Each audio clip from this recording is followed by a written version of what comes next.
Question number 25, agro caps limited engage in manufacturing agriculture machinery.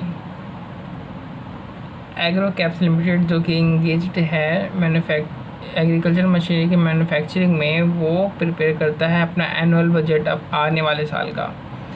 वो कहता है कि आने वाले साल में हमारे पास सिर्फ 20,000 आवर्स ही हैं मशीन के, यानी मशीन को हम सिर्फ 20,000 आवर्स के लिए ही यूज़ कर सकते हैं, जो कि इनसफिशिएंट रहेगा सभी रिक्वायरमेंट सभी कंपोनेंट ABCD की सभी रिक्वायरमेंट्स को पूरा करने के लिए।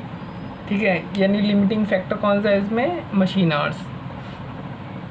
कंपनी के पास दो चॉइसेस हैं, तो कंपनी एंटायर जो है अपने कंपोनेंट्स को बाहर से खरीद ले, या फिर कुछ जो है जो कंपोनेंट वो बाहर से खरीद ले, और या फिर सेकेंड शिफ्ट में उन्हें प्रोड्यूस कर ले। और डाटा इसके लिए दे रखा है। एक्चुअली यहाँ पे है ना कि मैन्युफैक्चर कर ले। पहला तो है कि सारा का सारा बाहर से खरीद ले, दूसरा में है कि वो मैन्युफैक्चर कर ले कुछ, ठीक है, जिसमें उसको प्रॉफिट हो रहा है। जिसमें उसको प्रॉफिट नहीं हो रहा, या तो वो बाहर से खरीद ले या फिर उसको पार्शियल सेकेंड शिफ्ट में यूज़ कर ले। अब सेकेंड शिफ्ट में, ठीक है, ये दे रखा है। तो नीचे कॉस्ट स्ट्रक्चर दे रखा है। ABCD का रिक्वायरमेंट इसकी A की 2000 यूनिट्स की है, B की 3500 की है, C की 1500 की है, D की 2800 की है। अब इधर वेरिएबल कॉस्ट दे रखा है। इधर हम बहुत ही कम क्वेश्चन में हमें डायरेक्ट एक्सपेंसेस दे रखे होते हैं। तो इधर दे रखा है 10 रुपये, 20 रुपये, 10 रुपये और 60 रुपये। फिक्स ओवरहेड दे रखा है, टोटल प्रोडक्शन कॉस्ट भी दे रखी है।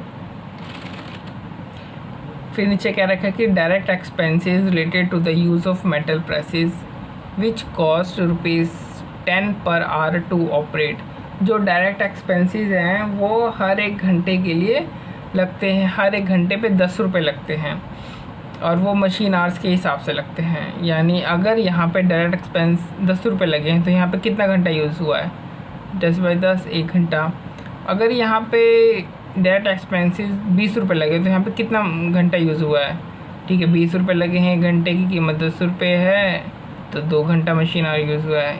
इसी तरीके से यहाँ पे 1 घंटा हुआ और यहाँ पे 6 घंटा हुआ है। ठीक है, ये हमारे मशीन आवर से ही निकल गए हैं। फिर नीचे कहता है कि fixed overheads are absorbed at a percentage of direct wages. लेकिन फिक्स ओवरहेड जो हैं वो एब्जॉर्ब्ड वाले हैं, यानी कि हमारे इररेलेवेंट है, क्योंकि एब्जॉर्ब वाले हैं, यानी ऑलरेडी खर्चा हो चुका है।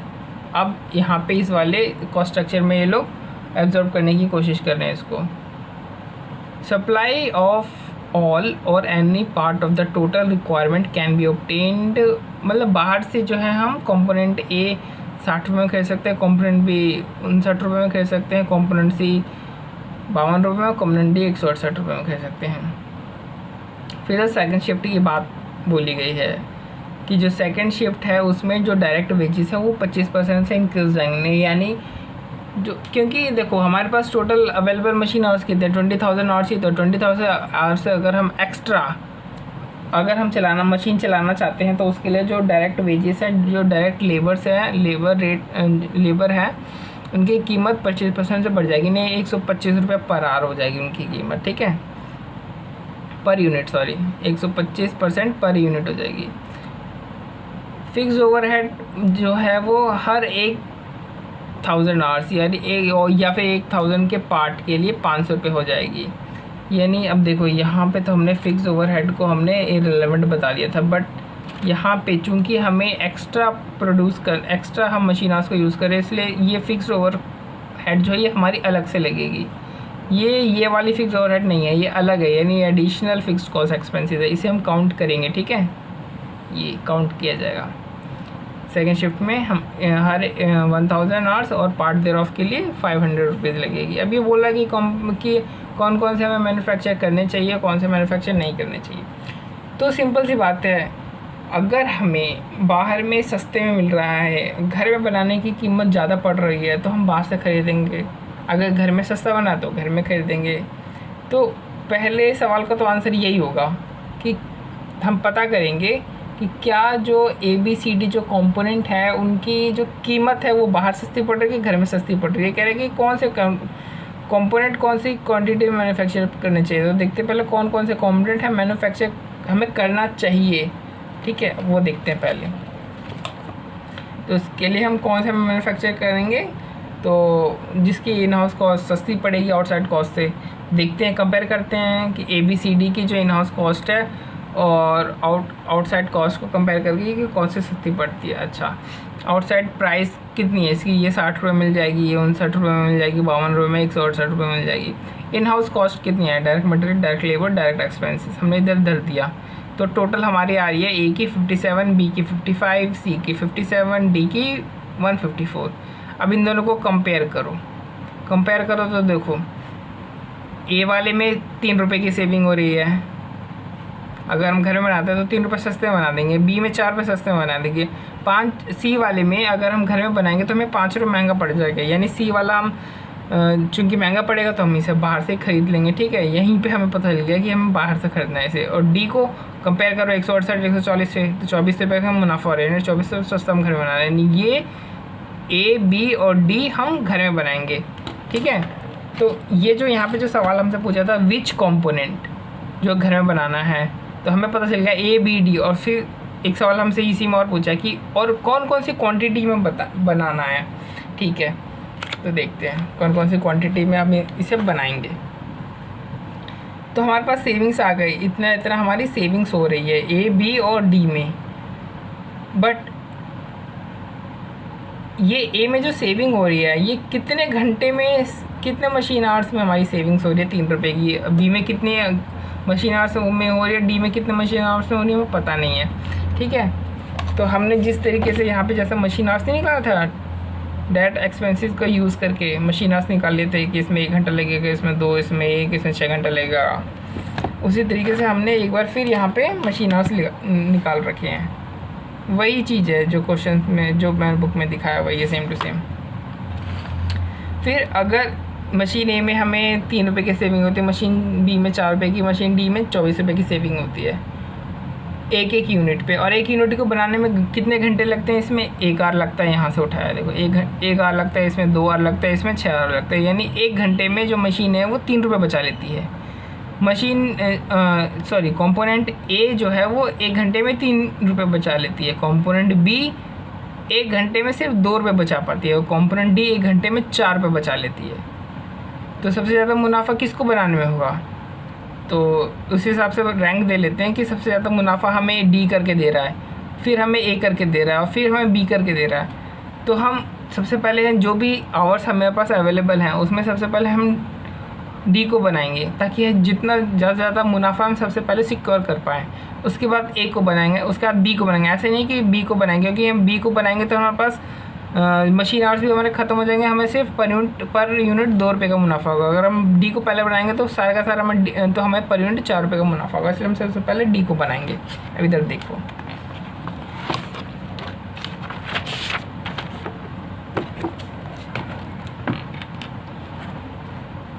बीस 20,000 घंटे हैं।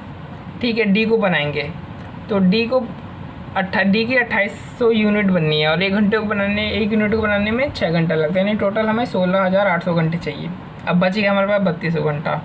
ठीक है, 3200 घंटा में से A जो था वो 3 रुपया पर लेबर आवर का हमें बेनिफिट दे रहा था। तो A को बनाना है 2000 यूनिट्स, 1 घंटे में बन जाएंगे 1 यूनिट, यानी 2000 घंटे गए A के लिए। अब बचे B के लिए सिर्फ 1200 यूनिट बचे हैं। हम देखते हैं B के लिए हमें चाहिए कितने होंगे। B के लिए हमें चाहिए, B को बनाने कितने हैं, B को बनाने हैं 3500 यूनिट। B को बनाने में 1 यूनिट बनाने में 2 घंटे लगते हैं, यानी हमें चाहिए 7000 आवर्स। लेकिन हमारे B के लिए अवेलेबल कितने, सिर्फ 1200 आवर्स, यानी 1200 आवर्स में B को हम कितना बना सकते हैं, 1200 डिवाइडेड बाई B को बनाने 2 घंटे लगता है ना, तो डिवाइड बाई 2, यानी B की सिर्फ हम 600 यूनिट्स ही बना सकते हैं। ठीक है, तो इसी तरीके से अगर समराइज़ करें तो A का सारा मैन्युफैक्चर कर सकते हैं। B का 3500 यूनिट में से हम सिर्फ क्या करेंगे, 600 यूनिट्स ही बना सकते हैं अंदर, और हमें 29 जो रेस्ट बैलेंसिंग यूनिट्स है उसको हमें या तो आउटसोर्स करना पड़ेगा या तो सेकेंड शिफ्ट में बनाना पड़ेगा। ठीक है, C को हम 1500 यूनिट्स हमें आउटसोर्स करनी पड़ेंगे, क्योंकि C में हमारी सेविंग्स ही नहीं आ रही थी, ये तो घर में बनाना ही महंगा पड़ रहा था, इसलिए हम बाहर से खरीद लेंगे। D की हम 2800 यूनिट्स हम घर में बना सकते हैं। ठीक है, देखो हमने देखा ना डी की सबसे हम पूरी की पूरी यूनिट बना लेंगे, इतने आवर्स अवेलेबल हैं, क्योंकि हम इसको सबसे पहले बना रहे हैं। सबसे आखिर में बनाते तो डी की भी कुछ यूनिट बन पाती, कुछ नहीं बन पाती, क्योंकि डी को सबसे पहले बना रहे तो क्योंकि डी में हमारा सबसे ज़्यादा प्रॉफिट है, तो इसलिए हम सबसे पहले डी को बनाएंगे। तो डी को बनाने के लिए जितने आवर्स अवेलेबल हैं उससे ज़्यादा हमारे पास है, तो डी का डी पूरा का पूरा जो यूनिट्स हैं 2828 बन जाएंगे। अब देखते हैं हमें अब ये डिसीजन लेना है। क्वेश्चन के सेकंड पार्ट में बोल रखा है कि जो रिमेनिंग यूनिट्स है बी के, उन्हें हमें आउटसोर्स करना है या सेकेंड शिफ्ट बनाना है। यानी फिर से पूछा कि हमें बाहर से खरीद लें या घर में ही बना लें, तो वही कंपेयर करेंगे सस्ता कौन सा पड़ता है, बाहर से बनाने में सस्ता पड़ता है, घर से बनाने घर पे बनाने में सस्ता पड़ता है, कंपेयर करेंगे। अगर आउटसोर्स करते हैं तो 29,000 यूनिट्स, एक यूनिट की 59,000, टोटल 1,71,100 की कॉस्ट हमारी पड़ जाएगी। लेकिन अगर हम सेकेंड शिफ्ट में बनाते हैं तो हमारी कॉस्ट देखो कितनी होगी। मटेरियल वही 27 का 27 रुपया, लेबर जो है हमने कहा था कि हमारा लेबर 25% से बढ़ जाएगा, यानी 8 रुपया पर यूनिट लेबर लगता है। तो सेकेंड शिफ्ट में जो ओवर टाइम करेंगे तो एक यूनिट का जो लेबर रेट है वो 10 रुपये हो जाएगा। एक्सपेंसेस वही 20 के 20 रहेंगे, क्योंकि एक्सपेंसिव के बारे में कुछ बोल नहीं रखा। तो 57 पर यूनिट ये, और टोटल इसमें बोलते हैं ना एडिशनल फिक्स ओवरहेड हमारी लग जाएगी पर 1000 पे 500 लगेगी। ये देखो,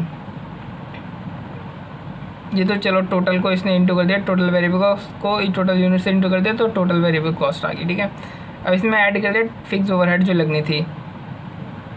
अब इसमें घंटे कितने लगने थे, ये देखो इसमें 2900 यूनिट्स बनाने थे और हर यूनिट के ऊपर 2 घंटे का खर्चा होना था, यानी 5800 घंटे लगने थे।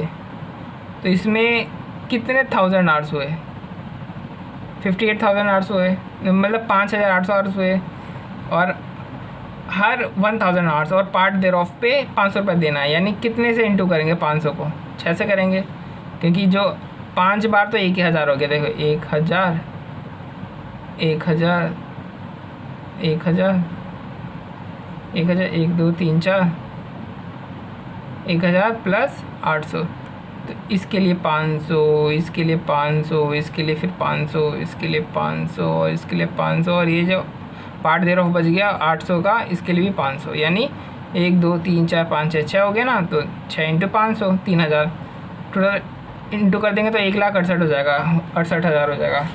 ये देखो यहाँ पे भी लिखा हुआ है आवर्स कितने लगेंगे। तो हम बाहर से खरीदते तो 1,71,100 लगता है, और घर में बनाते 1,68,300 रुपये लगते हैं। तो बेनिफिट कौन सा है बनाने में, घर में बनाने में ना मुनाफा हो रहा है ना हमारा उसी तरीके। तो इसलिए कह रहा है कि सेकंड शिफ्ट जो है वो बेटर है, घर में बनाएंगे, क्योंकि इसमें लोअर कॉस्ट लग रही है हमारी। यही है, और इस क्वेश्चन में नहीं, इस क्वेश्चन में सिंपल से ये मतलब है कि हमें कंपेयर करना है कि घर में बनाना बेहतर है या बाहर से खरीदना बेहतर है। बस हमें ये कंपेयर करना है, और इसमें ज़्यादा क्वेश्चन में कुछ है नहीं। ठीक है।